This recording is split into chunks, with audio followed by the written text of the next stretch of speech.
تاسو چې دا ماشین وینئ دې کړکۍ چې ښکاري دا د دې کور سرپرست دی. د دې پلار تقریبا 4 میاشتې 5 میاشتې زیاتو کم کېږي چې دا مکمل دی په ایران کې اوسېدل او عمان ته په ځوانۍ کې الله تعالی ته روح ورکړه. السلام علیکم ورحمت الله. دوستانو تاسو زما د شاته ساحه تاسو وینئ معلومات درته کېږي چې دا یو اطراف دی. داسې اطراف دی چې دغه ساحه جنګ ځپلې ساحه وه. دلته چې به راتلې نو په کلمو به راتلې او په کلمو به بیرته وتلې نو دومره بد حالات دلته تېر شوي. ځینې داسې واقعې دلته شته چې هغه انسان ځوروي، دردونه انسان ته ورکوي. دغه شاته داسې وران ساحه تاسو وینئ. الحمدلله همدغه رنګې ساحه دلته مخصوص لله الحمد دې خواته ډېر ښایسته وړکی غوندې کور جوړ شوی دی.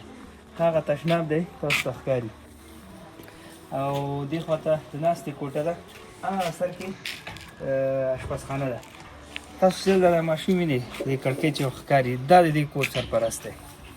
د دې پلار تقریبا 4 میاشتې 5 میاشتې زیاتو کم کېږي چې دا مکمل دی په ایران کې اوسېدل او عمان ته په ځوانۍ کې الله تعالی ته روح ورکړه او د زړه د حملې له امله بس دی مشر زوی سره یو دوی ماشومان جنکۍ دي او یو مورکۍ ده. دا دلته راغلي دي ترونه سره اوسي، ترونه ته ورته الله اجر ورکړي.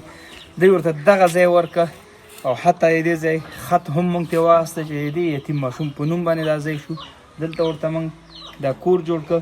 کور د چا لخوا جوړ شو دغه له تاسو راسي ښکاري ده 101 نمبر کور دی. قمر بنسټ لخوا ډاکټر مرغلل کاکړ په مالي لګښت د مرحوم لال محمد کاکړ، مرحوم حنیفې کاکړ او مرحوم الحاج ریډیګل کاکړ ته ثواب په خاطر دا کور ډالۍ شو دې یتیمانو. الله دې هغه مرحومانو ته جنتونه ورکړي. الله تعالی دې هغه اوږد سفر ورته اسانه کړي. دا جاري صدقه ده د هغې په خاطر او د ډاکټر صاحب لخوا دغه یتیمانو ته دا ډالۍ شو. الله تعالی دې ورته د دې بدله ورکړي هم په دې دنیا هم په هغه دنیا کې.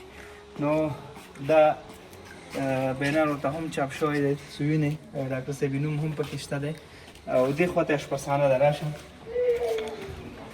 ماشاءالله د دې اشپزخانه هم ښه برابر اشپزخانه ده. نو تقریبا 3 متره کې اشپزخانه شوه. ډېر داسې ښایسته او ګلالۍ کور ورته جوړ شو. نو د دې نه وروسته به دا ماشومان د بېکورۍ فکر به هم نه کوي. نو کور مو ورته وسپاره. یا رب دې دوی ته آینده کې خوشحاله ژوند په نصیب کړي تر څو پورې دا ماشوم ورته غټېږي یا مورکۍ ورته ناسته.